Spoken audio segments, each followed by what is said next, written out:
Good morning, guitar players. We are here Thursday morning, 9:45 CT. I do this every week, every Thursday morning at uh, at 9:45 a.m. CT. Don't forget your clocks are going to change this weekend, so just factor that in. And we do this Facebook Live event, a little mini guitar lesson, just a few minutes, nothing. No, it doesn't require a big commitment, just a little thing to make your guitar thing a little better. How about that? And this morning we're going to do a groove called Hick-hop. You've heard it a million billion times. Maybe actually already know how to do it, but maybe you haven't really taken a look at how versatile it is. And if you don't know how to do it, that's what you have me for here. I just want to tell you, we did such a fun Zoom class last night. If you joined us for the class last night, congratulations, you know how much fun that was. It was on classic soul tunes. We did Motown songs, we did a Sam Cooke tune, A Change Is Gonna Come.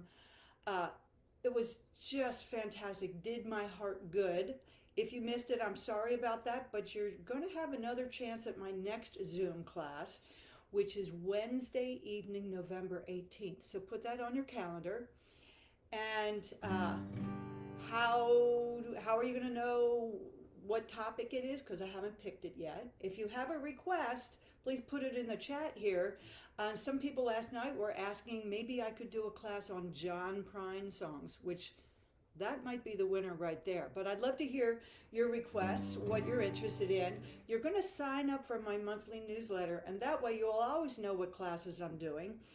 And right there in the description, there's a quick link to sign up for my newsletter. Just comes once a month, not a big deal. So think about that. Also, y'all, vote. Have you voted already? Good for you. Then you can sit back and relax. If you haven't, please go vote. Today, Thursday, here in Tennessee, I live in Nashville, today is the last day for early voting. So you're going to want to seize the moment, get out there, cast your vote. Please don't mail in your mail-in ballots. It's too late for that, unfortunately. You have to deliver them. Find a drop box, find out where in your county you can personally deliver your mail-in ballot. Or, of course, you can vote on Tuesday, November 3rd, Election Day. So get out there and join the huge crowd of people who are voting. Go democracy. So let's talk about this Hick-hop groove. First of all, you're going to want to have a pick in your hand. I'm not saying it's impossible to do this without a pick, but it's like a million times better and easier, and also easier on your fingers. So grab a pick, and I'm just going to play a G chord because I love G chords. So play something easy like that. The whole idea of the Hick-hop groove is that we play our bass note, which in a G chord is right here on the 6th string. We play it twice before we do anything else. Right at the top of the bar, we go, That immediately sets this groove apart from a lot of other grooves that would be something like bass, which is a great groove as well. But this groove sounds like this. Okay? I'm going to give you a couple different options. We'll see how far we get to it. The basic idea, and it's really important to get the basic important accented things happening before we worry about how do we fancy it up. The big idea is we play the bass note twice, and then there's a big loud strum, okay?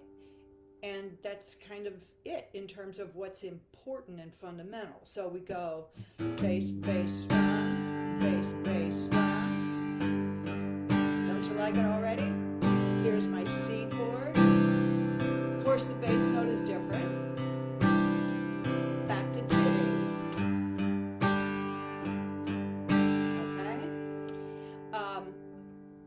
Depending on what tempo you do it at, there may be a little space in there to put a little filler in there. So I just want to show you one little way you can fill that space.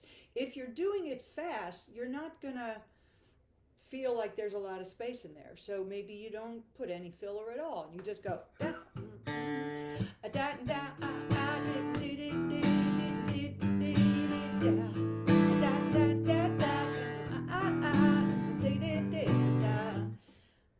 some singer who sang that song, if you recognize it. Anyway, back to my G chord.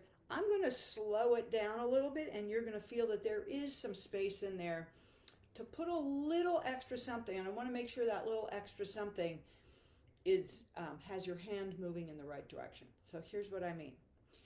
The basic idea sounds like that. All right? Now what you can add in is a little, I'm going to say that one more time. It's little, y'all. A little upstroke. The thing is, you have to wait till the last possible moment to throw that in there. Here's what it's not. It's not.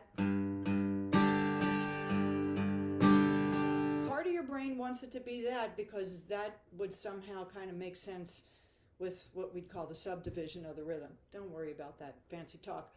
But actually, we're going to wait longer for that little upstroke. It goes up, up. Do you feel that that little upstroke is right before I hit the bass note for the next repetition? So, down, and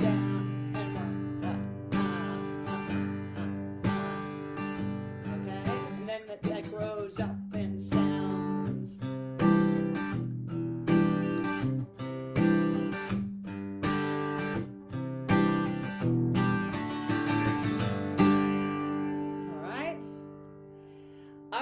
Well, I hope that makes your guitar life a little bit better.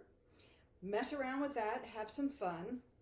And I hope you come back next Thursday morning and maybe every Thursday morning for the rest of your life. That makes it sound like a lot of pressure. Come back whenever you feel like it, 9:45 a.m. CT. Please go vote. I'm counting on you, as are your friends and neighbors. So if you're in Tennessee, today, Thursday, is the last day to early vote. That's so important. I've done it already, and so is my husband, Bobby. So, all right, go ahead and do that. Check out in the description. Come visit me at my website. I got a YouTube channel with a million billion little things, little mini guitar lessons on there. I hope to see you next Thursday, and I hope to see you November 18th when we do our Zoom class. And meanwhile, stay in the groove, y'all.